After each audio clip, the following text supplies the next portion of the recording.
Unaware his wife had just inherited their $65 million family company, husband and mistress beat her and threw her and her newborn into the garage. What she did next shocked everyone. He didn't just betray her. He didn't just lie or cheat. He did something far colder, something that no mother, no woman, no human being should ever face in her own home. It happened on a quiet night, in the hallway that once held their wedding photos. Emily Hart, a devoted new mother cradling her 3-week-old daughter, stood trembling as her husband Mark stormed toward her with a rage she had never seen. Behind him, hidden in the shadows of the house she kept spotless, stood another woman. Rachel, the woman whose scarf Emily had found in their laundry, the woman whose perfume clung to Mark's clothes. The woman who had been inside their home long before Emily realized she wasn't alone. The cruelest part? Mark didn't know the truth. He didn't know that the quiet wife who stayed home had just inherited Hartwell Industries, her father's $65 million company. He didn't know she owned the very business he worked for. He didn't know she had become the one person who could end his entire future with a signature. But blind arrogance makes people careless. So that night, pushed on by the mistress who whispered poison into his ear, Mark grabbed the woman who loved him, struck her across the face, ripped Lily's carrier from her arm, and dragged Emily toward the cold, unfinished garage. While the baby cried, Rachel pulled the door open, shoved Emily hard, and together they threw a new mother and her newborn into the freezing dark. They thought she would stay silent. They thought she would remain weak. They thought she had no one. What they didn't see was the tiny blinking red light above them. The hidden camera her father had installed before he died. The same camera that began uploading everything, second by second, straight into a secure system watched by her father's lawyer and the private security team that still protected his only child. This isn't just the story of a cruel husband and a shameless mistress. This is the story of what happens when a woman everyone underestimated finally rises. With truth, with evidence, with power she never wanted, but now needed to use. Dear viewers, thank you for being here. If you watch without subscribing, it's like leaving Emily alone in that cold garage the way Mark and Rachel did. When you subscribe, you stand with every quiet soul who was betrayed, underestimated, and still found the strength to rise again. Please subscribe now and tell me in the comments where you're watching from. The sound hit first, sharp, sudden, and far too loud for a peaceful home. A car door slammed outside, or maybe a neighbor dropped something heavy next door. Lily, only 3 weeks old, let out a soft cry as the noise faded. Emily Hart, 28 years old, tightened her hold on the tiny bundle in her arms and rocked gently until the child settled again. Her heart always jumped at sudden sounds now. Not because she was scared of motherhood. She loved her daughter more than she loved her own breath. But because peace in this house never lasted long anymore. The scene settled. A warm, dim light filled the bedroom. Emily sat on the edge of her bed, humming a soft tune her mother once used to sing. Her movements were careful, almost too careful, as if she feared even the room itself might hurt the baby if she made a wrong move. She wore a simple robe. Exhaustion sat under her eyes like a quiet shadow, but her face still carried softness. On the bedside table rested a small metal badge, smooth, gold-edged. Its surface caught the lamplight. Emily's fingers brushed against it every few minutes, an unconscious habit, a ritual built over years. At 12 years old, she had stood in her father's study, watching his proud eyes as he pressed that same badge into her palm. "You'll understand responsibility one day," he had said. She didn't understand then. She understood now. Emily Hart was the only child of Richard Hart, founder of Hartwell Industries, a company valued at $65 million. A company built on trust, loyalty, and quiet endurance. When her father passed unexpectedly 3 months earlier, she wished for nothing but more time with him. Instead, she received an inheritance she never asked for.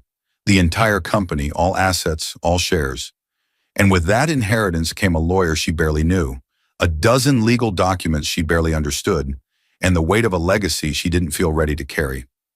The lawyer, Mr. Fenton, a kind middle-aged man with calm eyes, had said in a steady voice, "Your father's will is final.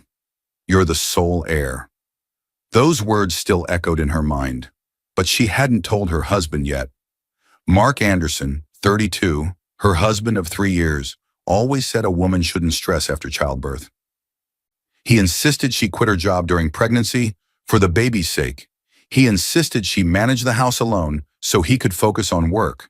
And he insisted she stay out of family business, claiming it would only overwhelm her. During the last months of her pregnancy, when Mark's phone broke, he had briefly signed into his messaging account on her old device, just for work. Ever since then, some of his messages still synced quietly to her phone. They had both forgotten about it until now, so she stayed quiet. She always stayed quiet.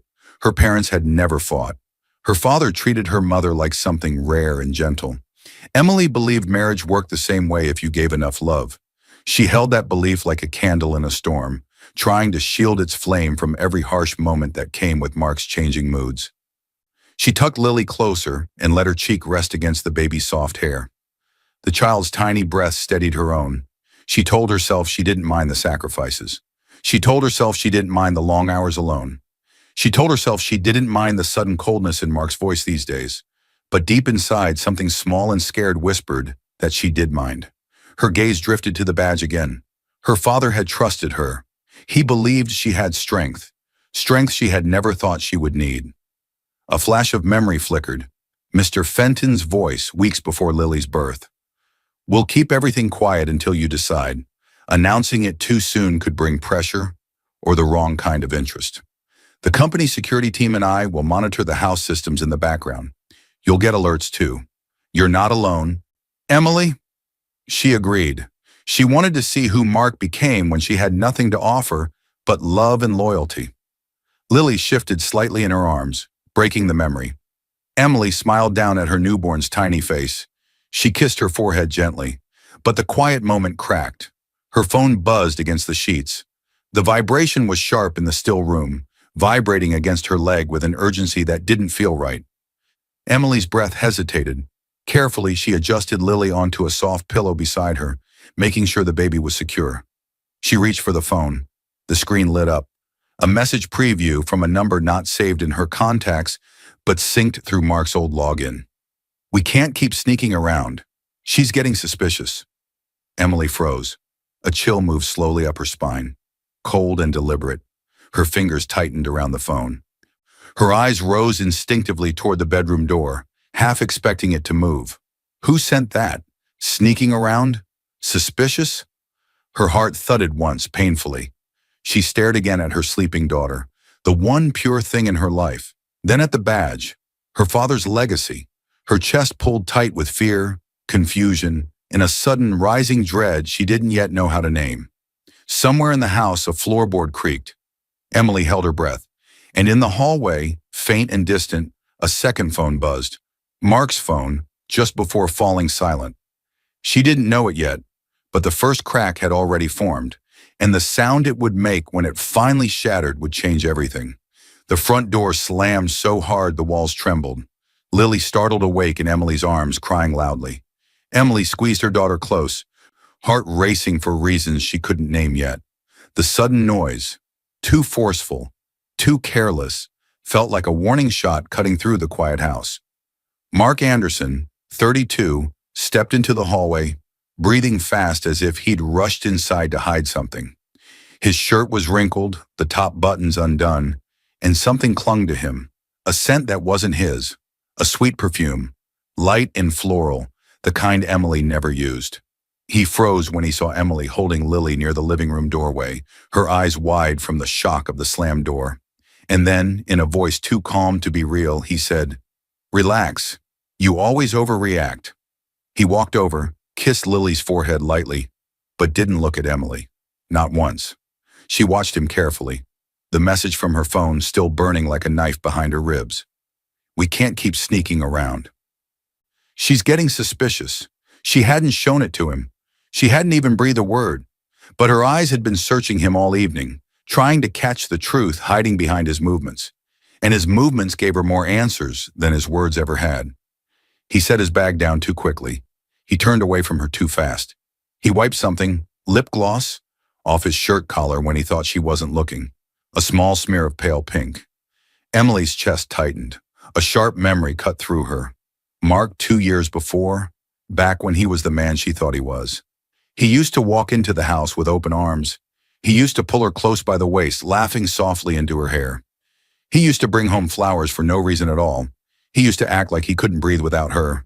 But that man had been fading for months, replaced by someone colder, someone sharper around the edges, someone who now smelled like another woman.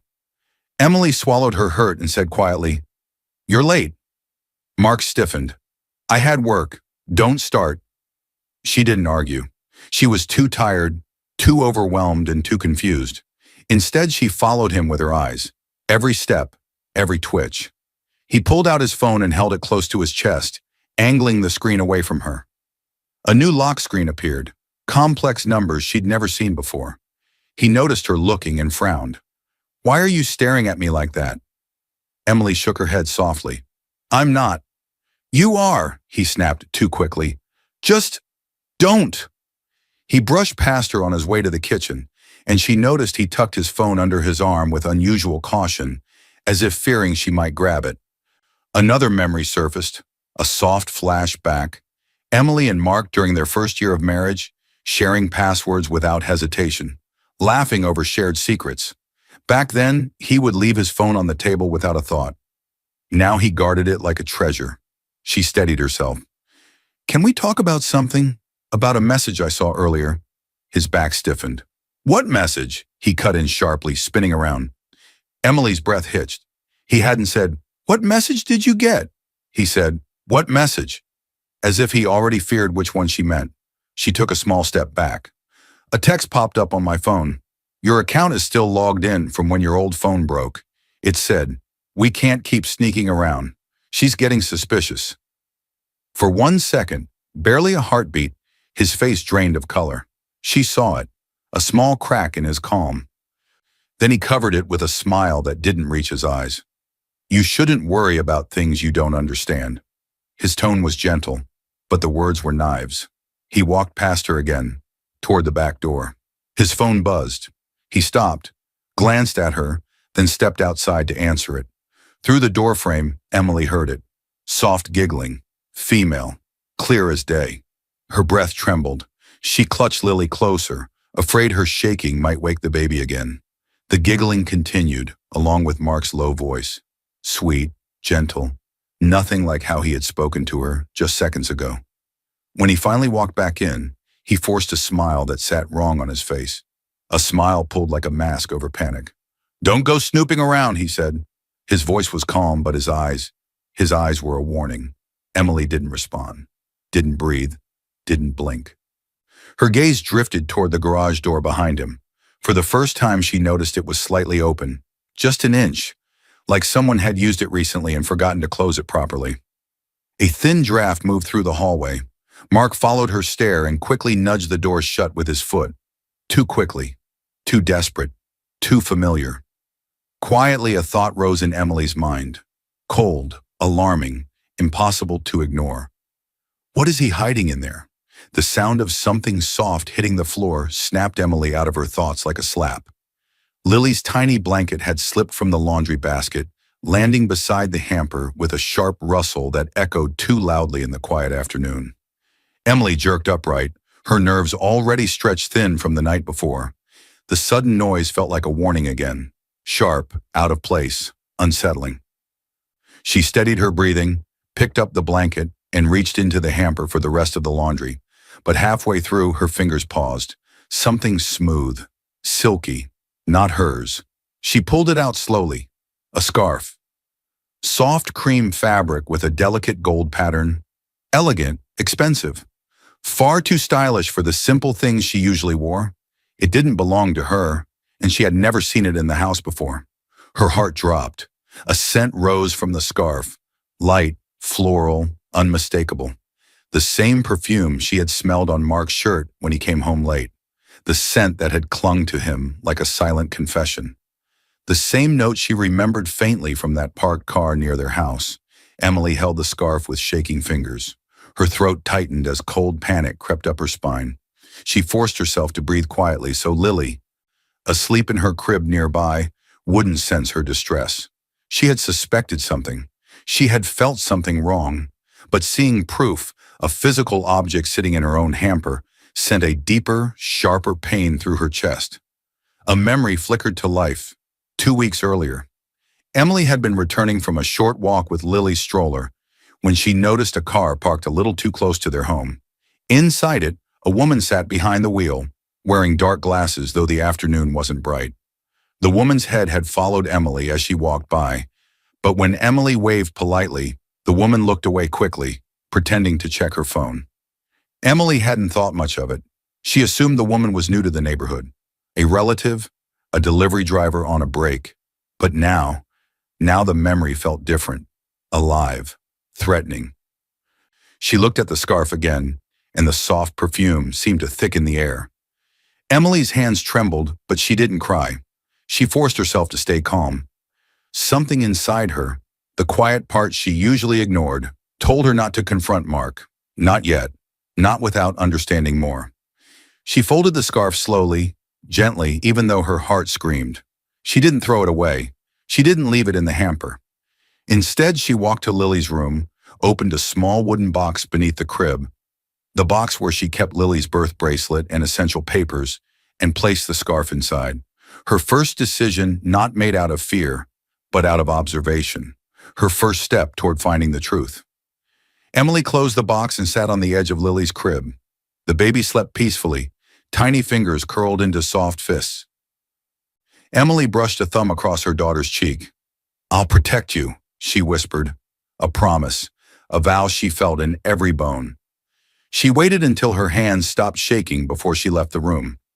As she walked down the hallway, she heard Mark's voice drift from the living room. He was home early. The door had been so quiet she hadn't heard it. Emily inched closer, heart pounding. Mark sat on the couch, leaning forward, one hand gripping his phone tightly. His shoulders were stiff, his jaw tense.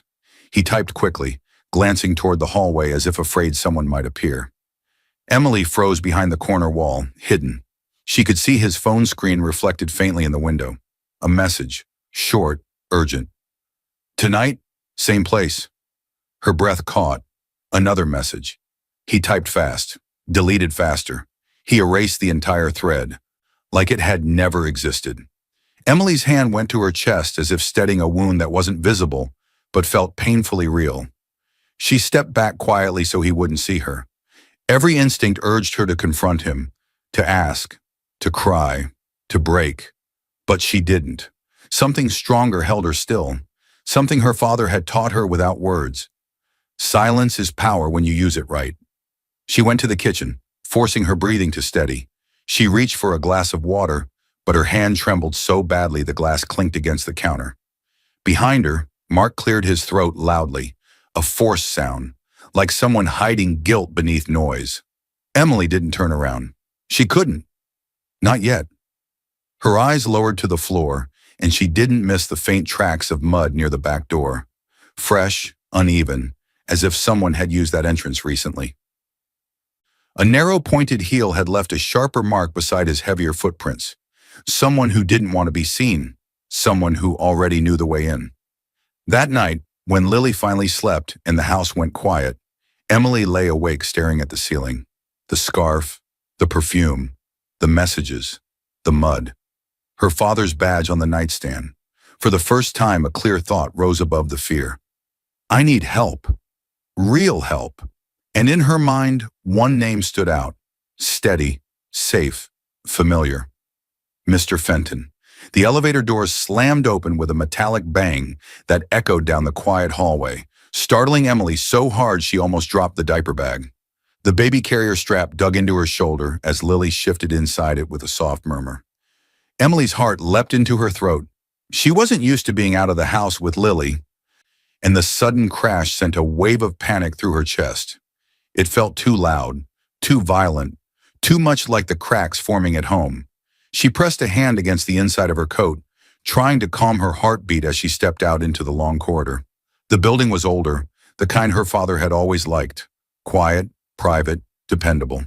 The carpet muffled her footsteps as she approached a frosted glass door with a brass nameplate. Fenton and Associates, Legal Offices. Mr. Charles Fenton, her father's longtime lawyer, waited inside. He was in his late 50s, with careful eyes and a tired gentleness that comforted her more than words ever could. He stood when she entered, giving her a respectful nod. His gaze went first to Lily, sleeping in the carrier against Emily's chest, then to Emily's face. "Emily," he greeted softly, "you look exhausted. Sit, please." She did. Her hands shook as she placed them in her lap. She hadn't slept well since finding the scarf, and she hadn't slept at all since hearing a strange woman giggle through her husband's phone as he stepped outside to take a work call. Mr. Fenton observed her carefully, like he was studying tiny details she didn't know she was giving away. He had known her since she was a child. He had been at birthday parties, school events, even her college graduation. He had been one of the first people her father trusted. He cleared his throat, opening a file. "Your father loved you. You know that. He planned everything with you in mind." Emily's chest tightened. Just hearing her father mentioned made her eyes sting. She missed him every day. His passing had been sudden. Heart failure, the doctor said. One morning he simply didn't wake up. She had been 8 months pregnant then, heavy with grief and worry. "I know," she whispered. "I just wish I had more time with him." Mr. Fenton nodded, his expression softening. "He spent his last months making sure you and the baby would be secure. Hartwell Industries was not just a company to him. It was the legacy he built for you." Her eyes drifted to the window, where muted daylight filtered in. She remembered being 12, standing in her father's office, feeling too small for the giant desk and heavy bookshelves behind him. He had pressed a company badge into her hand with a warm smile. "You'll understand responsibility one day," he had told her. She understood now, too deeply. Mr. Fenton continued, "The full ownership is already yours, 100% of the shares. 46 properties attached to the company, liquid assets, all transferred legally." She swallowed, feeling the weight of it settle over her again. "I asked you to wait before announcing anything. I just wanted to see how Mark behaved. After losing my job, after Lily was born." Her father used to say, "Money reveals character." She hadn't wanted that to be true. She had wanted to believe Mark loved her for her, but the scarf, the giggling, the message, the late nights. Her chest ached. It all lined up like puzzle pieces she wished didn't fit. Mr. Fenton folded his hands on the desk. "There's something else you should know. Before he passed, your father upgraded all the security systems at your home. Cameras, cloud backups, motion alerts, audio triggers. He wanted you safe, wanted everything watched." Emily's head lifted sharply. "Everything?" "Yes." He paused, eyes meeting hers with meaning. "Even the garage. The system sends alerts to your phone and to a secure console here. The company's security team has emergency access codes to your house and a physical key in case you don't answer. Your father insisted." A chill whispered across her skin. The garage, the place Mark always told her to avoid, the door that never fully closed, the draft she felt, the mud on the floor, the uneasy feeling she couldn't explain. Her breath slipped out in a shaky exhale. "I didn't know. That's why I'm telling you now." His voice lowered, weighted with something she couldn't quite name. "Your father trusted me to protect you the moment anything felt wrong." She frowned. "Wrong? What do you mean?" Mr. Fenton studied her face, reading the shadows under her eyes. The tension in her shoulders, the way she clutched Lily a little tighter when he said the word wrong. Finally, he leaned forward and spoke in a tone that felt like a warning wrapped in concern. "Emily, if anything feels wrong, call me first." His paws stretched. "Not him." Emily's heart froze mid-beat. "Did my father say something about Mark?" she whispered. Mr. Fenton looked away for a brief second. "Your father noticed patterns, control, isolation. He didn't want to worry you while you were pregnant, but he asked me to make sure you were never truly alone." And somewhere deep inside her mind, a quiet fear whispered that the truth about Mark was far darker than she had allowed herself to believe. The sound hit her like lightning. Mark's laugh, loud and unfamiliar, echoing through the hallway. It wasn't the tired laugh he gave her. It wasn't the forced chuckle he used around neighbors. This laugh was full, warm, alive. A laugh he hadn't used with her in over a year. Emily froze at Lily's bedroom door, baby monitor in hand. Lily finally slept, her tiny chest rising and falling in a steady rhythm. Before stepping out, Emily checked the screen twice, made sure the volume was high, and leaned over to kiss her daughter's forehead. Earlier that evening, when she tried to look at her own phone again, Mark had snapped, "You're overthinking everything. Give me the phone. It's making you paranoid." He'd tried to take it from her hand. She had pretended to set it aside, then later slipped it under Lily's blanket, hidden but within reach just in case. Now with Lily asleep and the monitor pressed to her ear, she moved slowly toward the living room, silent as breath, and peeked around the corner. There he was. Mark sat on the couch, back straight, hair styled like he'd prepared for someone special. In front of him, his phone screen glowed brightly. He held a wine glass and smiled in a way Emily hadn't seen since before her pregnancy. On the screen was a woman, Rachel. Emily didn't know her name yet, but the sight of that face, the same woman she had seen weeks ago sitting in a car near their house, hit her so hard she had to grip the wall to stay steady. Rachel was beautiful, confident, wearing red lipstick and a silky robe. She tilted her head and giggled, sipping her own wine. Mark lifted his glass toward the screen. "Cheers!" They drank together. Emily's stomach twisted. Her knees weakened. She wanted to run, fight, scream, but she stayed silent. She had to know the truth. Every part of her needed to see how deep this betrayal went. Rachel smiled teasingly. "You look tense, baby. Did she get suspicious again?" Mark sighed dramatically. "She's always watching. I can't breathe in that house without her asking questions." A lie. Emily never questioned him. She never raised her voice. She gave and gave and gave until she had nothing left for herself. Rachel leaned closer to the screen. "It's because she knows she's losing you." She smirked. "But when she's gone, we'll finally be free." Emily's breath caught. Gone? Gone where? Gone how? Her hand trembled so hard the baby monitor nearly slipped. She pushed herself deeper into the shadows, careful not to make a sound. The monitor crackled softly with Lily's quiet breathing from the other room. Rachel swirled her wine. "You're doing so well, Mark. I'm proud of you." "She's breaking." "Exactly like you said." Emily's throat closed. Mark had spoken about her to this woman, complaining, insulting, twisting moments that had hurt Emily, but never once discussing them with her. Her mind spun back into memories. Mark criticizing her cooking, saying she was getting lazy. Mark complaining about her weight after childbirth. Mark snapping about the house not being clean enough when she could barely stand from exhaustion. Mark insulting her for crying when pregnancy hormones overwhelmed her. She remembered thinking, "He's stressed. He'll go back to normal. He loves me." She understood now. He hadn't been changing on his own. He had help. Rachel's influence had been seeping into him for months. Emily watched as Mark leaned back, his voice dropping into something darker. "I'm tired of this. She's too weak. Too dependent. You keep saying I need to handle it." Rachel's voice softened, almost affectionate. "Oh, Mark, you know what you need to do." Emily's blood ran cold. Do what? What exact thing was Rachel pushing him toward? Her fingers twitched toward the phone hidden under Lily's blanket in the next room, toward the man who had told her, "Call me first, not him." The crash slammed through the hallway like thunder. A door whipped open hard enough to shake the picture frames on the wall. Lily burst into frightened cries in Emily's arms, and Emily's heart jumped so violently she almost lost her balance. It was less than an hour after Emily had seen Mark laughing on a video call with the woman in the silky robe. She had slipped back to Lily's room, hidden her phone under the baby's blanket again, and pretended everything was normal when Mark walked past the nursery. Now nothing was normal. Mark stormed out of the living room with a rage she had never seen on him before, not even in their worst moments. His face was red, breath sharp, eyes wild with something Emily didn't recognize anymore. Something dark. Something fed by Rachel's whispers. Emily clutched Lily tighter, whispering, "It's okay, baby.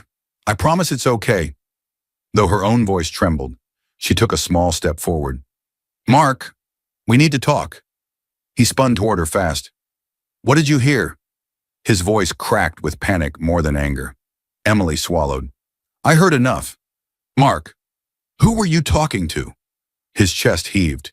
His eyes darted around the room like he was searching for an escape. Then something even stranger happened. He looked toward the hallway behind Emily, as if checking whether someone else had been seen. Emily followed the direction of his gaze, and her blood went cold. From the hallway, a woman stepped into view. Rachel. Her beauty looked sharper in person. Dark hair curled perfectly, red lipstick, silky robe under a thin coat.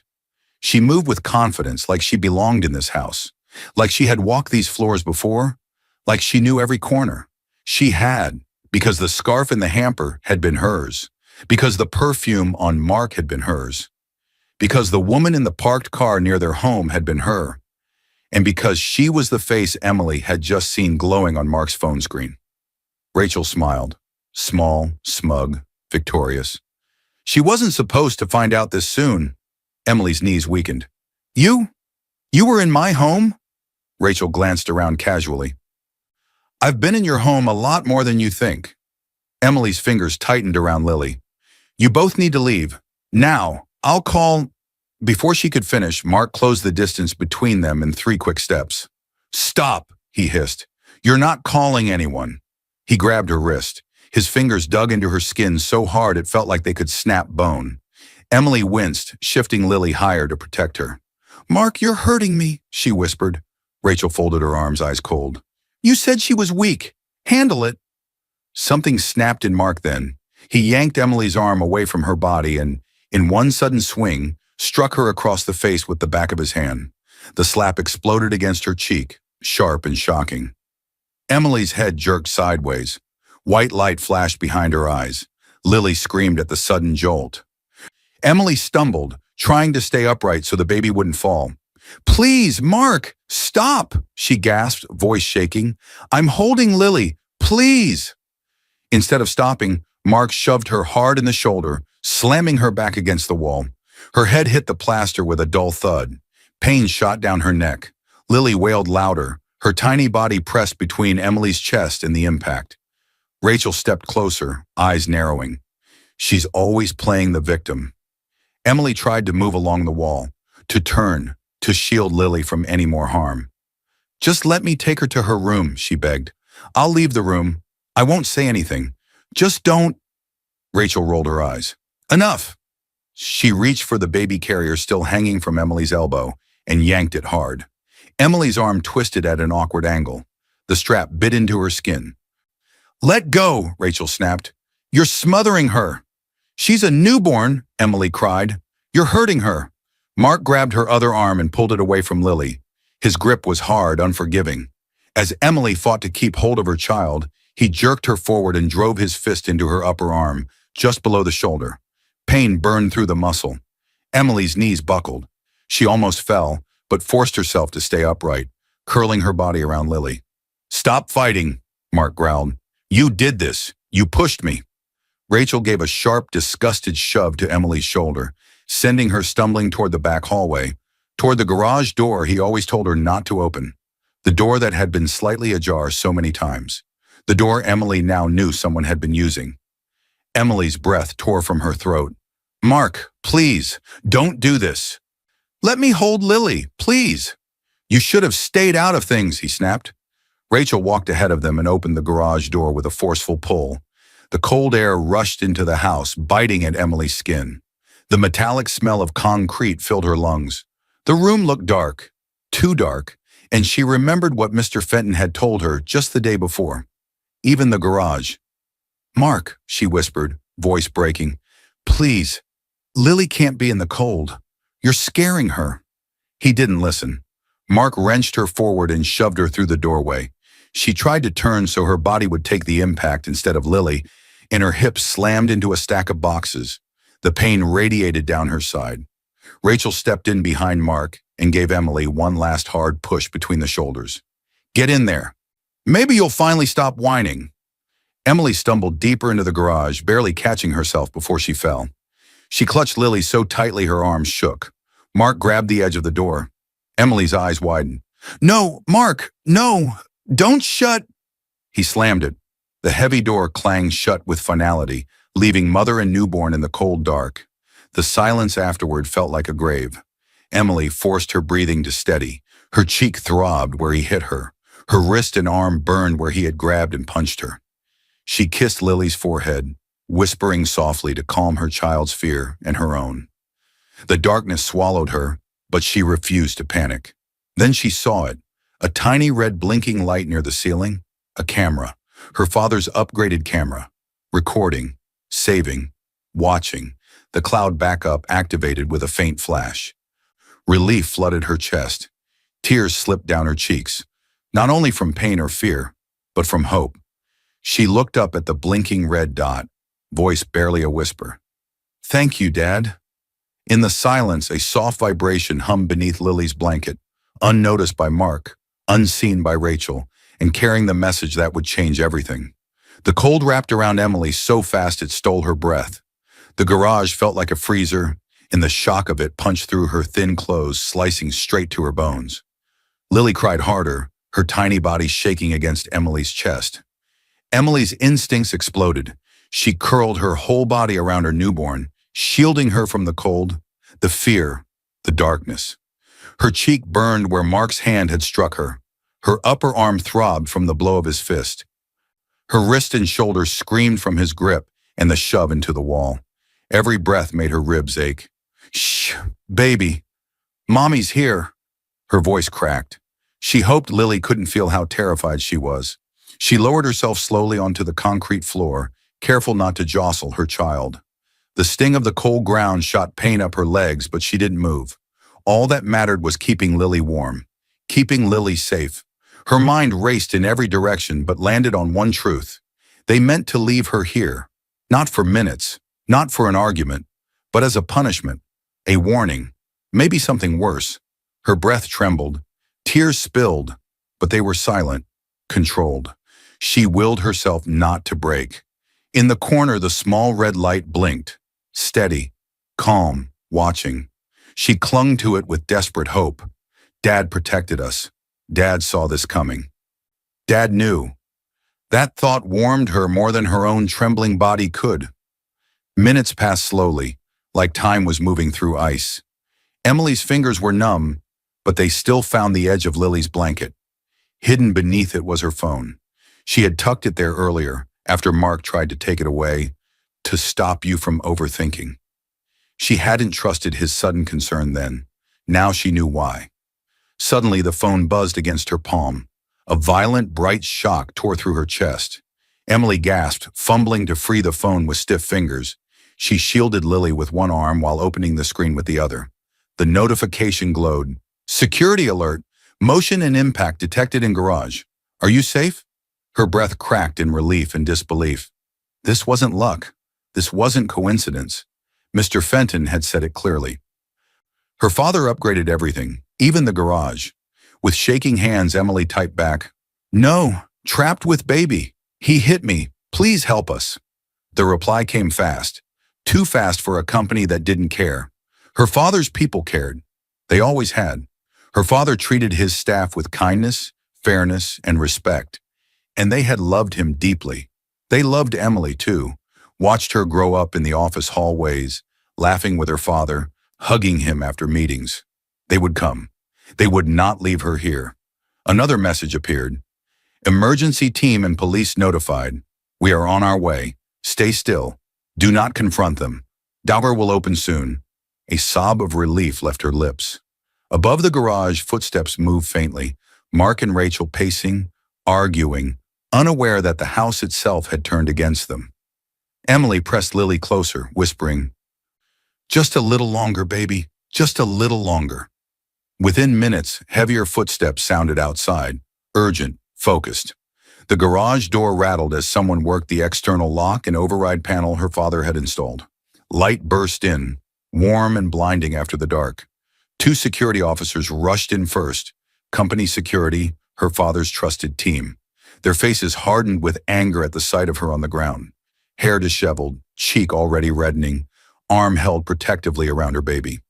"Emily, we've got you. Stay still," one said, kneeling beside her. Behind them came Mr. Charles Fenton, her father's longtime lawyer, breathless from running, coat thrown over his shirt as if he had left his desk the second the alert came in. His calm eyes, always steady, were now sharp with worry and fury. He crouched beside her. "Emily, are you hurt?" "I'm okay," she whispered automatically, though she wasn't. "Just cold and sore. He hit me." "But Lily," the officers helped her stand. Mr. Fenton gently brushed her hair away from her face, his jaw tightening at the sight of the swelling on her cheek. "We're getting you both out of here," he said softly, but his eyes were made of steel. He checked Lily quickly. "She's cold but breathing steady. No obvious injuries." From inside the house came raised voices, Mark and Rachel, startled by the sudden noise outside, shouting questions, and neither security nor police would answer. One of the security officers spoke into his radio. "Mother and child recovered. Visible injuries on victim. Police are at the front. We're escorting her out now. Keep eyes on the husband and the woman. No one leaves." Emily's knees shook as they led her through the side door, away from the voices, away from the hallway where everything had shattered. She didn't look back. Mr. Fenton stayed close, one hand hovering near her elbow in case she stumbled. "We're taking you straight to the office," he said quietly. "You'll be safe there. A medic will check you, and then we make sure this never happens again." Emily nodded weakly. The cold still clung to her bones, but something else was rising now. Slow, steady, fierce. By the time they reached the car, her fear had shifted into something new. Resolve. Mr. Fenton placed a steady hand on her shoulder. His voice dropped low, urgent, decisive.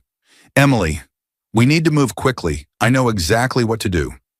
And as the car pulled away from the house that once felt like home, Emily didn't yet realize that every slap, every shove, every second of that garage footage was already waiting on a screen, ready to turn her pain into undeniable proof. The office door slammed shut behind them so hard the windows rattled. Emily flinched before she could stop herself. Lily whimpered softly in her arms. The sound had been too sharp, too sudden, too much like the doors Mark had slammed before dragging her into the wall and then the garage. "Sorry," one of the security officers said quickly, lowering his hand from the closing door. "We just wanted to make sure no one follows and no one sees us from the hall." Emily nodded, breath shaky, arms tightening around her newborn. She was safe now. The officers had left another team at the house, waiting for the police to finish. Mark and Rachel weren't going anywhere. But her body didn't know safety yet. Every loud sound felt like danger. Every shadow felt like Mark or Rachel was hiding behind it. Mr. Fenton placed a gentle hand on her back and guided her deeper into his office. "Come, sit. We need to begin immediately." The room was warm and filled with soft light, so different from the icy garage. Emily sat down slowly, careful not to disturb Lily. The baby had fallen asleep again, nestled against her chest, unaware of the storm unfolding around her. A woman in a medical uniform, one of the company's contracted nurses, stepped in quietly. "Ms. Hart, may I check you quickly?" Emily nodded. The nurse examined her cheek, her upper arm, her wrist. "Bruising is already forming," she said softly. "We'll document this with photos if that's all right. It will help in court." Emily hesitated, then nodded again. "If it keeps Lily safe, do whatever you need." The nurse took pictures gently, respectfully. Emily tried not to think about how she'd gotten each mark. A large screen blinked on in front of them. The garage footage loaded, clear, sharp, unmistakable, pulled directly from the cloud backup her father had insisted on. Emily's breath caught the moment she saw herself on the screen. The shaking, the fear, the way she curled around Lily, the way Mark's hands struck her face, the way his fist drove into her arm, the way Rachel shoved her toward the dark. It didn't feel real. It felt like watching someone else, someone she wanted to save. Mr. Fenton watched her, not the screen. "This is strong evidence. They didn't know the camera existed. They didn't know everything your father installed backed up to the cloud." Emily swallowed, voice breaking. He saved us, even after he was gone." "He did," Mr. Fenton said firmly, "and now we will make sure his protection continues." He clicked a button. The footage replayed, but this time slowed down. Every detail was visible. The moment Mark's hand connected with her cheek, the angle of his fist slamming into her arm, Rachel's smirk as she pushed Emily toward the garage, the cold air swirling in as the door opened, the panic in Emily's eyes. The moment the door slammed shut on them, Emily looked away, pressing her lips together to keep from crying. "What now?" she whispered. Mr. Fenton stood, gathering documents with swift, precise movements. "Now we act." One of the security officers stepped forward. "The police have already separated Mark and Rachel and are taking statements. We've sent them copies of the footage and the motion alert log. They've marked this as domestic assault and unlawful restraint. Child endangerment is being reviewed as well." Another officer added, "An emergency protection order request is already in. With this video and the photographs of your injuries, it will be hard for the court to refuse. Neither of them will be allowed near you or your child." Emily felt her shoulders loosen, just slightly. Mr. Fenton placed a set of papers in front of her. "This is the divorce petition. We're filing on grounds of domestic violence, endangerment, and abuse. It will move quickly, at least for temporary orders." She stared at the papers, chest tightening. She had loved Mark. He had once been the man she chose, the man she thought would protect her. She had promised forever. And now she was signing the end of everything. Her hand trembled as she picked up the pen. "He changed," she whispered. "No." Mr. Fenton shook his head gently. "He chose to hurt you. He let someone encourage his worst parts. But his actions were his own." Emily signed. A single tear fell onto the paper. Mr. Fenton continued, voice steady and sharp. "And one more thing." He pulled out another file, thicker, official-looking, marked with the company seal. "The board has been informed of what happened, and they've seen this footage. Since Mark is a mid-level manager at Hartwell Industries, and since you are now the owner—" Emily's heart paused. He looked her directly in the eyes. "He has been removed from his position, effective immediately. All access to company properties, accounts, and files has been revoked. His badge will no longer work. His email is suspended. He has no authority there." Emily's breath trembled with a mix of shock, grief, and a rising strength. "He doesn't know yet," Mr. Fenton added, "but he will soon." Her father's company, her inheritance, her power. She had never wanted to use any of it, but now she had to. For Lily, for herself. Mr. Fenton slowly slid a final document across the desk. "This," he said quietly, "is everything we will need for tomorrow's emergency hearing." Emily blinked. "What happens tomorrow?" He studied her face, a face bruised, shaken, but slowly waking into resolve. He placed the file gently into her hands. "We'll go to court. We'll show the judge exactly what he did. We'll ask for full temporary custody, a protection order, and formal recognition of your role as Hartwell's owner. You're not just a victim, Emily. You're a witness, and you're in charge now." Emily's fingers tightened around the folder. What if I'm not ready?" she whispered. "You are," he said softly. "You were the moment you stood up with those injuries and still thought first about your child." And as the clock in the lawyer's office ticked forward, tomorrow moved closer, carrying a reckoning where every bruise and every frame of that footage would speak louder than any excuse. The courtroom doors burst open with a force that made every head turn. The noise echoed like a warning, sharp and unforgiving. Emily stepped through them, Lily's soft blanket folded neatly in her hand. Not because she needed it today, but because holding it reminded her why she fought. Her steps were steady, calm, controlled. It had been only a few days since the night in the garage.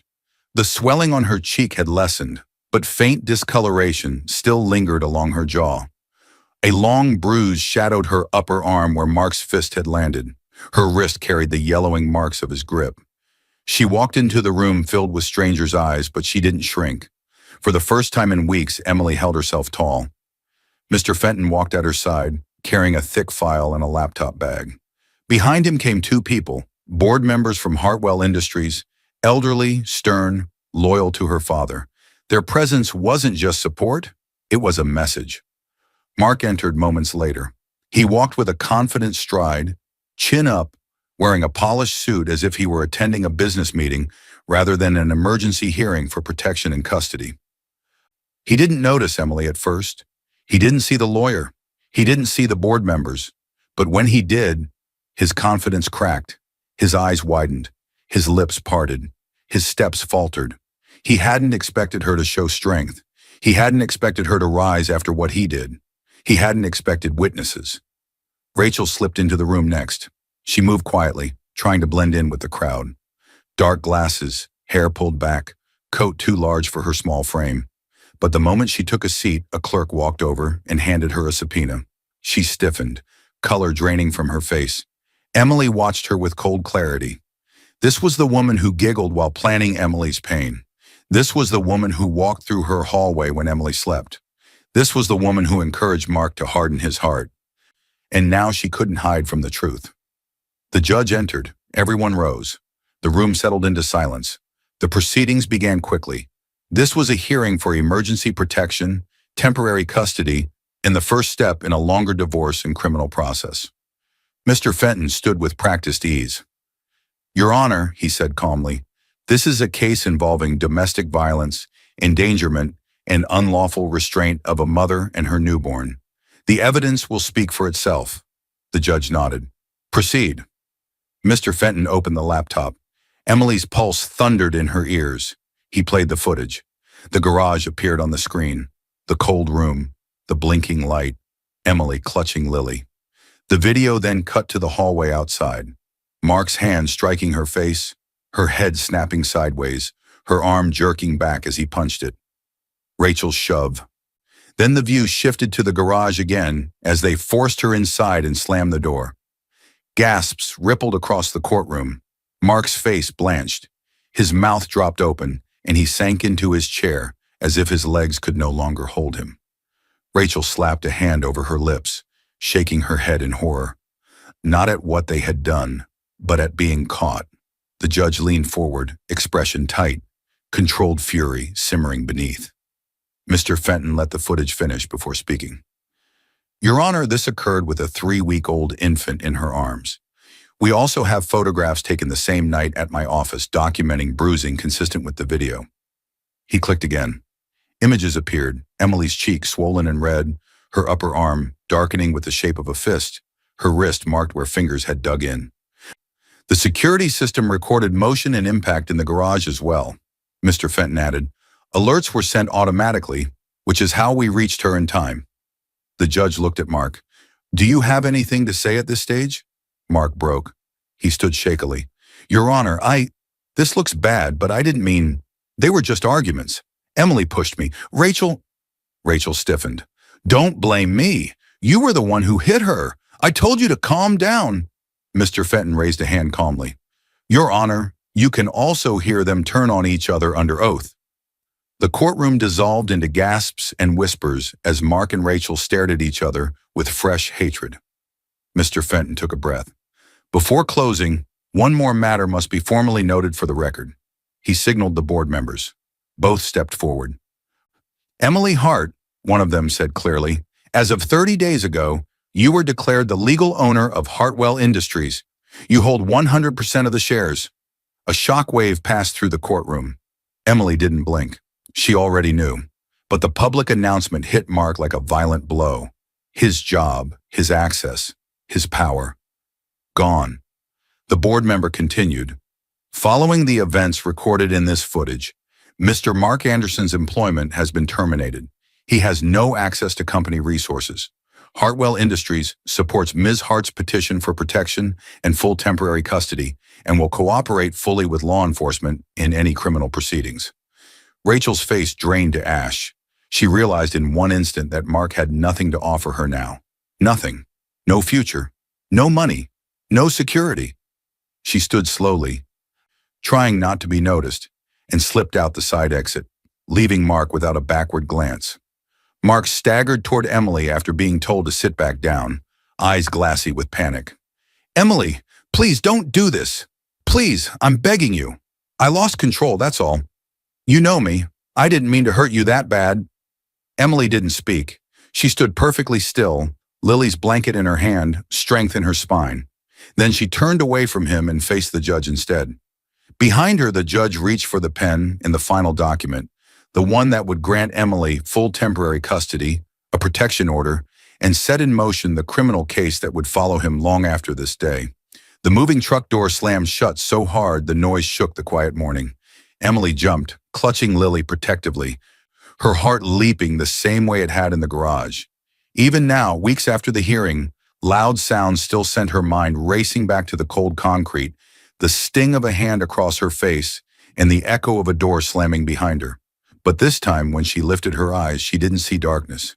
She saw her father's estate, wide open, sunlit, peaceful.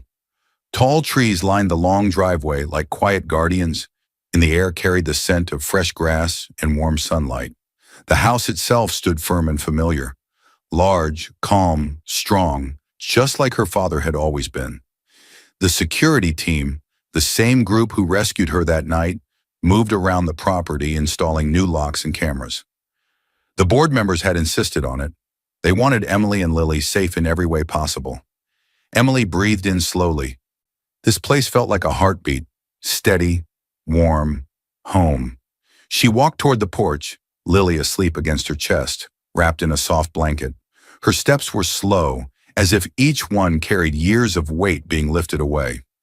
Inside the house, Mr. Fenton waited in the old study, her father's favorite room. Books lined the walls. A painting of the company's original building hung beside the desk. Emily had played on that rug as a child, building towers out of blocks while her father reviewed papers. Now she walked in as the owner of everything he built. "Emily," Mr. Fenton said warmly, "the board is ready whenever you are." She nodded, settling Lily in a bassinet beside the desk. "I'm ready." The board members joined them. Mr. Grant, who had known her father since before Emily was born, and Mrs. Lawson, a calm, brilliant woman who had guided company strategy for years. They greeted Emily with respect, not pity, not concern, respect. Mrs. Lawson smiled. "Your father would be proud. You carry his strength." Emily sat down at the large wooden desk, her father's desk. The weight of the position rested on her shoulders, but for the first time, she didn't feel crushed by it.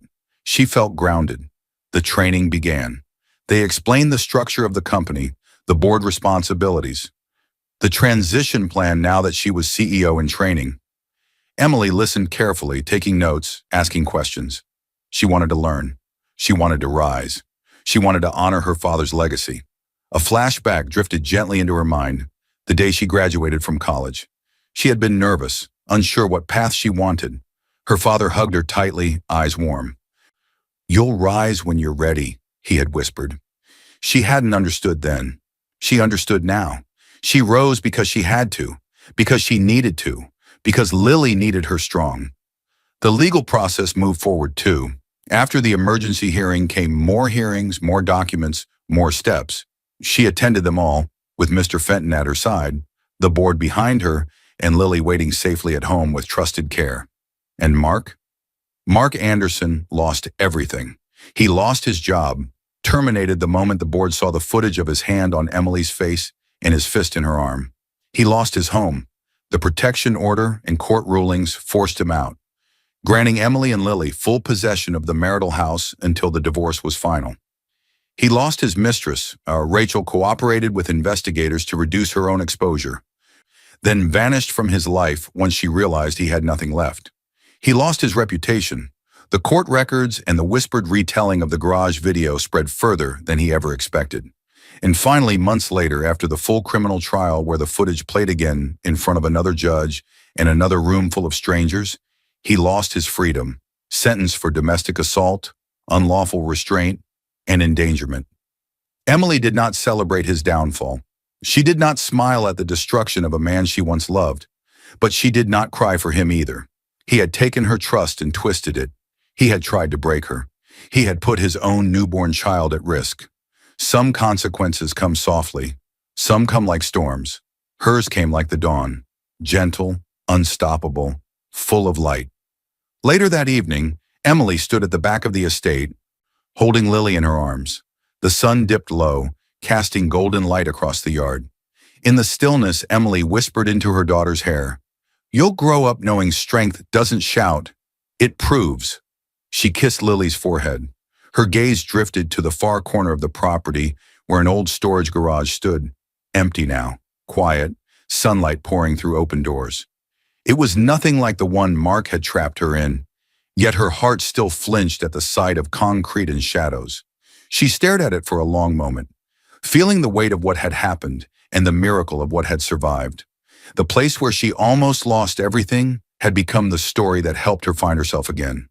A soft breeze brushed against her cheek, and in it, she felt something like her father's presence, steady, gentle, proud.